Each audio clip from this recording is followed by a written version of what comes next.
भगवान श्री कृष्ण ने शिशुपाल की 100 गालियां सुनी और पर डे सुनते हैं, पर रिप्लाई नहीं। और एक दिन 101वीं गाली हुई तो ऐसा रिप्लाई दिया कि सिर अलग हो गया धड़ से।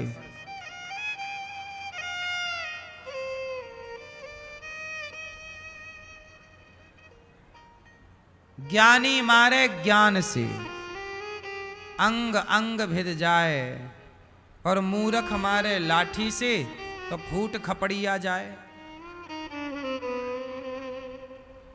ज्ञानी की मार ज्यादा बड़ी होती है, मूर्ख की मार में दम नहीं होता। बोलो हां, किसकी मार ज्यादा प्रभावी होती है, मूर्ख की कि ज्ञानी की?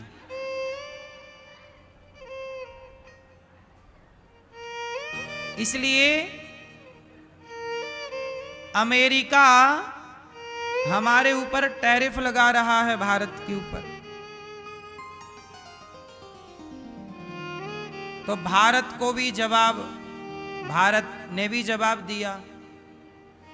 वो अपना दिमाग लगा रहा है तो हम अपनी टेक्नोलॉजी बढ़ा करके उसे जवाब दे देंगे।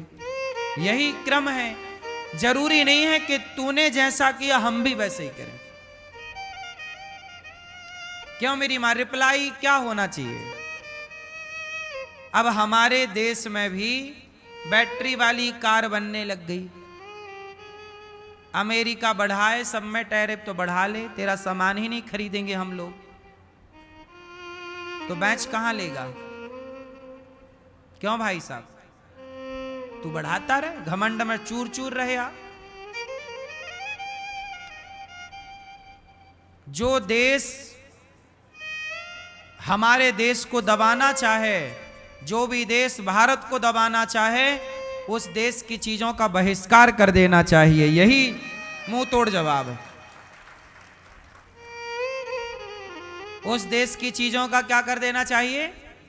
बहिष्कार। हमें तेरी चीज चाहिए ही नहीं, हम भारत की बनी चीज खरीदेंगे। मेड इन इंडिया, भारत की बनी चीजों को हम खरीदेंगे। कोशिश करें अब हम लोग, अब हमारा भारत बदल रहा है,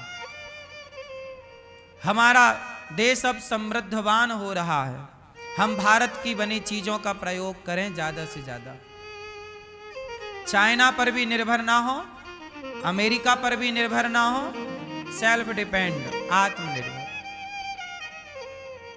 तब हम दुनिया को समझा सकते हैं। तो कुल मिला के कितना भी कोई आग बबूला हो, गुस्सा करे, पर आपको शांत चित्त से निर्णय लेने चाहिए। इस बात के लिए मानना पड़ेगा कि मोदी जी के अंदर बहुत धैर्य है। इतना धैर्यवान होना बहुत कठिन है जितना धैर्य का परिचय मोदी जी देते हैं। मोदी जी जितना धैर्यवान व्यक्ति यदि हो जाए तो समस्याओं का समाधान ही हो जाए। बड़ा बनना होना है ना साहब। समुद्र कितना गहरा होता है, लाखों नदियां रोज मिलती हैं समुद्र में, पर समुद्र किसी को डुबाता नहीं है। और नदियों में जरा पानी बढ़ जाए तो घर घर घुसने लग जाती है। हाँ या ना? इतनी नदियां रोज समुद्र में मिलती हैं, पर समुद्र की गहराई तो देखिए, गंभीरता तो देखिए, धैर्य तो देखिए।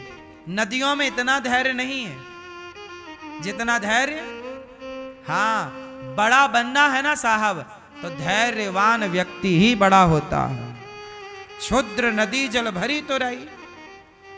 ये तो क्षुद्र लोग हैं, क्षुद्र नदी, जो बात बात पे रिप्लाई करें और बात बात पे गुस्सा करें और बात बात पे। आप इस चक्कर में ना पड़ा करो। कुत्ता आपको देख के भौंक रहा है, चुपचाप आगे बढ़ो। कहां कुत्तों के मुंह लगोगे? कोई आपको कुछ कह रहा है, कहने दो। आप क्यों अपना टाइम वेस्ट कर? यदि आप रुके तो आपका ही समय बर्बाद होगा, समय भी बर्बाद होगा, आप आपका मन भी खराब होगा, क्योंकि आप जब दो चार बातें कहोगे तो अपने आप मन परेशान होगा। तो अपना मन भी खराब क्यों करना, समय भी खराब क्यों करना। कुछ हाथापाई हो गई तो कोर्ट कचहरी के चक्कर और लगाने पड़ेंगे, तो धन भी जाएगा, तो तन भी जाएगा, मन भी जाएगा और धन भी जाएगा। इसलिए समझदारी है कि कोई आपको कुछ बोले तो उसका जवाब आज ना देकर सभ्रता से कल दीजिएगा जवाब, तुरंत नहीं। तू आज बोलता, आज सुनेंगे हम, सुन के मंथन करो किसने गलती कहाँ की कल, सही है कि गलत है। आपके भाई ने कुछ बोला, आज बोलने दो, आज उसको गुस्सा है ना, तू बोल, आज तेरा टाइम है। पत्नी को गुस्सा है, आज तू बोलती रहे, आज नहीं बोलेंगे हम कल बोलेंगे। पति कुछ कह रहा है, आप बोलिए आज, आज हम कुछ नहीं कहेंगे, कल बोलो। हाँ सही है। आप लोग गलती कहां कर जाते हैं, तुरंत रिप्लाई देना चाहते हैं, तुरंत, तुरंत के चक्कर में नहीं पड़िए। समझदार लोग विचार करके काम करते। यदि आप तुरंत वाले हैं तो आप समझदार नहीं हैं, और आप में धैर्य है तो आप बहुत आगे जाओगे, बहुत आगे जाना है आपको। धैर्यवान व्यक्ति ही आगे जाएगा, धैर्यहीन व्यक्ति कभी तरक्की